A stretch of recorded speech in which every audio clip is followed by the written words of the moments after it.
28 मई 2023 ये वो दिन था जहां एक तरफ लोकतंत्र की आवाज़ उठाने वाले नए संसद का उद्घाटन किया गया, तो वहीं दूसरी तरफ सड़कों पर जिस तरह लोकतंत्र गौरव, देश का गौरव बढ़ाने वाले खिलाड़ियों को जिस तरह घसीटा गया, ये दो तस्वीरें हैं जो बयां करती हैं कि किस तरह लोग, जहां एक तरफ लोकतंत्र को बढ़ाया जा रहा है तो वहीं दूसरी तरह बेरहमी से लोकतंत्र को ज़मीन पर कुचला जा रहा है।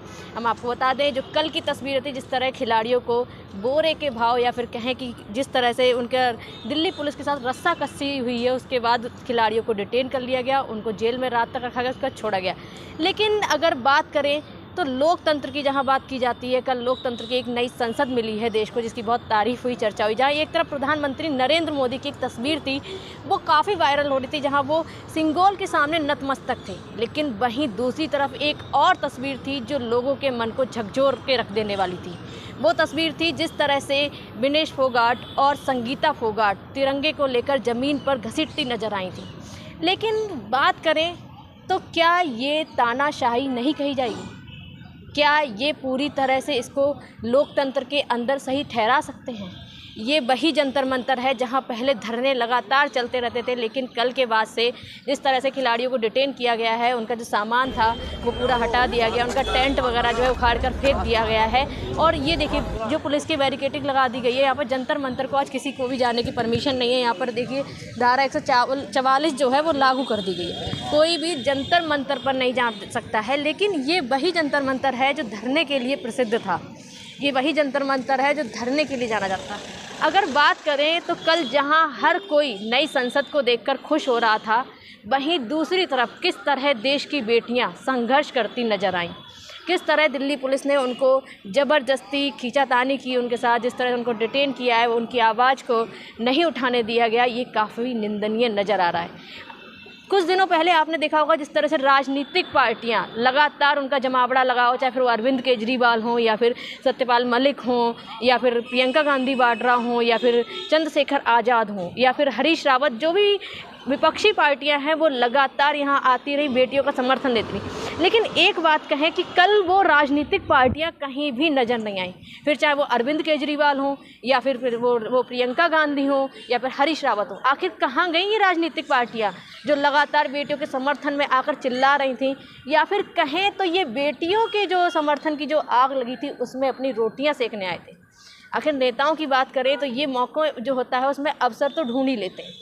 आज यही चीज़ जो था कि ये सत्ताधारी पार्टी जब ऐसा कर रही थी तो विपक्षी पार्टियां अपनी रोटी सेकने आ गई। लेकिन अगर बात करें कि जो आज सत्ताधारी पार्टी है, अगर वो विपक्ष में होती तो वो भी यही करती।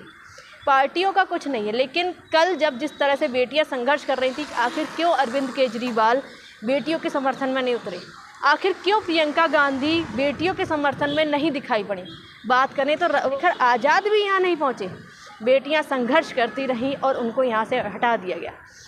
अगर आप इस पूरी कहानी को समझें तो कैसे एक सांसद कहें कि जिनके खिलाफ एक देश का गौरव या फिर कहें मान सम्मान बढ़ाने वाले जो खिलाड़ी हैं वो धरने पर लगातार बैठे रहे, कल उनको जितनी बेरहमी के साथ हटाया गया है ये तो आप सब ने देखा। लेकिन क्या आखिर इन बेटियों को न्याय नहीं मिलेगा? जिस तरह से अभी सुबह हमने देखा ब्रजभूषण शरण सिंह जितने ताव में यहाँ से निकल कर गए हैं, उसको देखकर लग रहा है कि उनको किसी तरह का कोई भी खौफ नज़र नहीं आ रहा है। उनको देखकर लग रहा है कि उनको किसी से डर ही नहीं है। क्या सत्ताधारी पार्टी में होने का ये सबसे बड़ा फ़ायदा है? क्या सत्ताधारी पार्टी में होने के बाद सारे गुनाह जो होते हैं वो छुप सकते हैं? क्या हुआ अगर बेटियाँ देश के लिए मेडल लाई? अरे क्या हो गया अगर इन बेटियों ने गौरव बढ़ाया?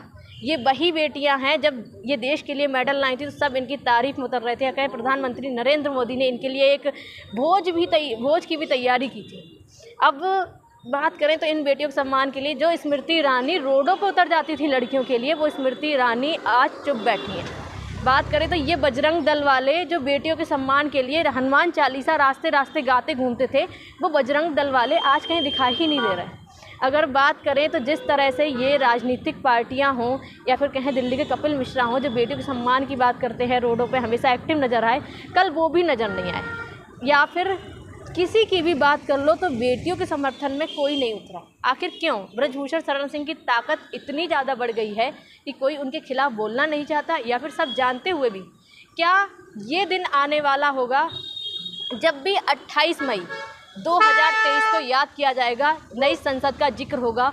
उस दिन एक चीज़ का और किस्सा सुनाया जाएगा कि किस तरह जहां लोकतंत्र की आवाज़ बनने वाली नई संसद का उद्घाटन किया गया था, उसी दिन किस तरह से देश की बेटियां जिन्होंने देश का गौरव बढ़ाया था, उनकी आवाज़ को जंतर मंतर पर कुचल दिया गया था। ये नज़ारा और ये किस्सा जब आने वाली पीढ़ियां सुनेंगी तो शायद इस दिन को बहुत ऐतिहासिक मानकर याद किया जाए। तरफ देश के लिए गौरव का पल था तो वहीं दूसरी तरफ देश के लिए एक दुखद पल भी था, जहां एक तरफ नरेंद्र मोदी की तस्वीर जो थी वो लोगों के मन को उल्लास देने वाली थी, तो वहीं दूसरी तरफ एक तस्वीर खिलाड़ियों की भी थी जो लोगों के मन को झकझोर के रख देने वाली थी।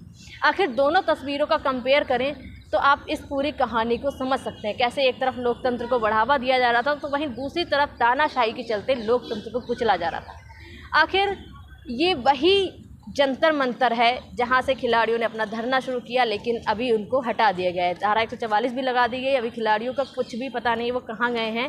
आखिर धरना आगे होगा या नहीं होगा ये भी कहना अभी तक मुश्किल है।